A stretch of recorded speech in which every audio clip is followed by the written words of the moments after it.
खबर भदोही से। प्रदर्शन कर पात्रों ने डीग ब्लॉक प्रशासन से मांगा आवास।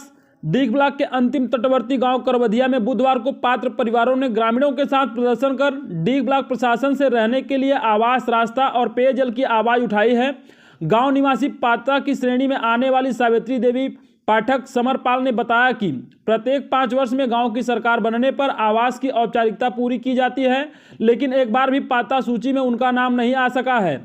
आंखों में आंसू लिए सावित्री देवी पाठक ने कहा कि पति की मौत 12 वर्ष पूर्व हो गई थी। बच्चों की आर्थिक स्थिति ठीक न होने के चलते वह एक पक्का छत तक नहीं बनवा पा रही और मिट्टी युक्त छप्पर में रहने के लिए विवश है। बारिश के मौसम में वह घर भी अनहोनी की चिंता बढ़ाता है। समरपाल ने बताया कि गंगा के करार पर वह परिवार के 20 वर्ष से टीन सेट में जीवन यापन कर रहा है। बार बार गांव की सरकार और डीग ब्लॉक प्रशासन से आवास की मांग हुई, जिसका कोई असर नहीं रहा।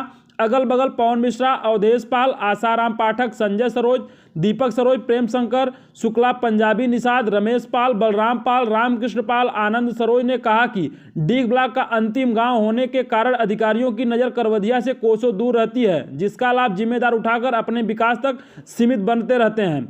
प्रधानमंत्री मुख्यमंत्री ग्रामीण आवास ही नहीं बल्कि आवागमन के लिए रास्ता और पेयजल की समस्या यहां के परिवारों को हमेशा सताती है।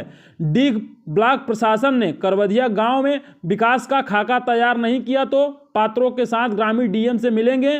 बीडीओ डीग संजय सिंह यादव से सवाल करने पर वह भी आश्चर्यचकित हुए कि अब तक 20,000 से अधिक आवास में करोड़ों रुपए खर्च हुए और पात्र वंचित हैं। मामले की जांच कराकर पात्र परिवारों को पात्रता सूची में शामिल कराने और उनकी अन्य समस्याओं के समाधान का आश्वासन दिया। भदोही से जिला प्रभारी राजेश तिवारी के साथ मोहन भागवत की रिपोर्ट।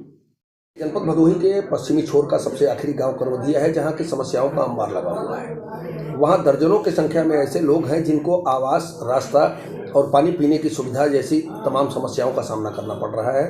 तो ये मामला क्या आपके संज्ञान में नहीं है? देखिए, अभी तक तो ये मामला संज्ञान में नहीं आया था हमारे कि आवास की जहाँ तक बात है, आवास तो लाभार्थियों को ज़रूर मिलेगा जिनका सूची में नाम है, और सूची में अगर नाम है तो आवास मिलेगा। आवास प्राथमिकता के आधार पर मिलता है, अगर उनका नंबर आ जाएगा तो उनका आवास आवंटन हो जाएगा। और अगर आवास की सूची में नाम नहीं होगा तो जब शासन द्वारा नई सूची का निर्माण किया जाएगा तभी उनको आवास दिया जाना संभव हो सकेगा। ठीक है। और रास्ते की जहाँ तक बात है, अगर रास्ते वहाँ चक रोड वगैरह अगर है तो उसको चिन्हित करा लें राजस्व विभाग से। अगर नहीं है तो राजस्व विभाग द्वारा चक रोड वहाँ निकाल दिया जाए। अगर किसी की भूमधरी से भी चक रोड निकाल के राजस्व विभाग रास्ते के लिए अप्रोच कर देती है हमारे, तो हम उसको ग्राम पंचायत के द्वारा बनवा कर उनको रास्ते की सुविधा मुहैया करा सकते हैं। पानी पीने की सुविधा नहीं है सब? पानी पीने की सुविधा के लिए अब तो शासन के लिए हर घर नल योजना के अंतर्गत सभी गांवों में लगभग कार्य प्रारंभ हो चुका है। और अरई ग्राम सभा जिसमें करवधिया आता है, ये भी हमारा गांव चयनित है, जिसमें जल्द ही पेयजल के लिए हर घर नल योजना के द्वारा पेयजल की सुविधा उपलब्ध करा दी जाएगी। समस्या यह है सर कि जब से ग्राम पंचायत का संगठन हुआ है तब से लेकर आज तक हमें कोई सुविधा नहीं मिला। न तो आवास की सुविधा मिला है, न तो पानी की सुविधा, जबकि दोनों की हमें समस्या है। और यहाँ तक कि जो इस समय सरकार ने योजना निकाला है कि बिजली की व्यवस्था घर घर पहुँचनी चाहिए।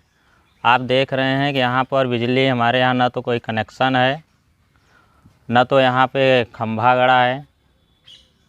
हम लोग ऐसे अंधेरे में ही अपना जीवन यापन कर रहे हैं। और यहाँ तक कि घर तक आने में कोई रास्ता नहीं है। यदि कोई बीमार हो जाए तो भी गाड़ी यहाँ तक नहीं आ सकती, ना तो साइकिल ना मोटरसाइकिल। पैदल आने में भी समस्या है। पवन मिश्रा जी करवधिया गांव से आप समाज सेवी कहे जाते हैं, क्या है इनकी पूरी समस्या? इनको आज तक जब से भारत आज़ाद हुआ है न तो आवास है, न तो इनको पानी की सुविधा है। और उसके बाद योगी सरकार में उज्ज्वला योजना के तहत सबको लाइट दिया जा रहा है, हर घर में बिजली की व्यवस्था है। लेकिन इनके यहाँ ये देखिए आप कि मीटर लगा दिया गया है, 12 महीने हो गए और बिल आ रहा है इनका, लेकिन न तो ट्रांसफार्मर कहीं इनके पास है, न तो खंभा है। और उसके बाद आप देख लीजिए कहीं भी इनके यहाँ बल्ब नहीं लगा है। कोई कनेक्शन दे दिए हैं लेकिन लाइट जले कैसे? कनेक्शन तो हो गया है, बाकी जले कैसे। और आज आप ये समझ लीजिए कि ये हमारे यहाँ के डीएम साहब ने सम्मानित हुए प्रधानमंत्री से, और आवास के लिए, आज तक इनका आवास बना नहीं। वो सम्मानित हो गए, लेकिन हमारे यहाँ ये गरीब का आवास नहीं बना। इसमें नेतागिरी की बात नहीं है। अगर हो सके तो मैं सरकार से यही निवेदन करूँगा कि इनको आवास तत्काल मुहैया कराया जाए।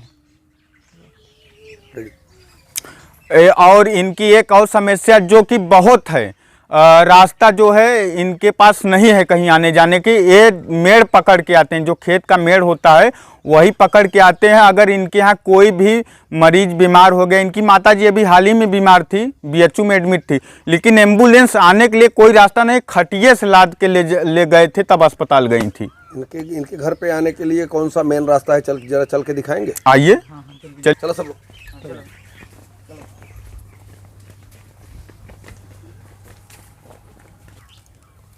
यही इनका देखिए रास्ता है, जो कि मेड़ का डांड है, और इसी से इनका आवागमन होता है। अगर मान लीजिए कोई बीमार हो गया और कैसे जाएंगे, ये देख लीजिए आप, इनका यही रास्ता है। मात्र इसमें पैदल चलने के लिए यही रास्ता है,